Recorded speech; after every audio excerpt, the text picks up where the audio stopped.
Wazee samani ni aje? Fresh. Nzuri kabisa. Karibu. Samani huko nyuma kidogo nimeelekeza kwamba maeneo haya huwa kuna madalali. Umefika? Na mimi na shida na chumba. Ukisikia dalali engineer ndio mimi. Chumba kipo na kuna mfunguo nadhani tuwahi tu. Sasa ndugu yangu kabla hatujaenda tuone service charge, si ndio? Service charge. Nimenyooka sana nadhani. Pata hicho. Acha ujinga, waga ni 20,000. Ndio bei ndugu yangu. Acha ujinga, ongeza hapo ndoke. Tondoke bana, mambo sio. Tena kwa dalali mwingine bwana. Nakupa chumba 10,000. Tondoke bana. Pesa bila acha nikosa wewe upate 20.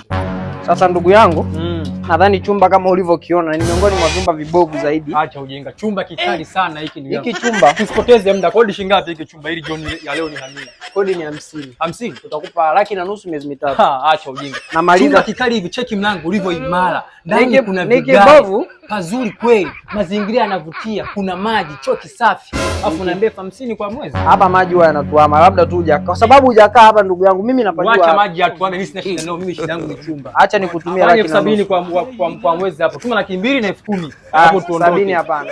Tutakupa 60 wewe na 80. 60. Acha nikose wewe upate. Nitumie hiyo miezi mitatu. 80 miezi mitatu basi. Namba ndio ile ishia 40. Fanya hivyo bwana. Adonias Manyama. Umeshatuma hapa laki na 80. Sawa. Sawa. Fanya hivi, nitumie na hiyo ya dalali kabisa. Kwa sababu miezi mitatu laki na 80 au dalali ya 60 na nilia.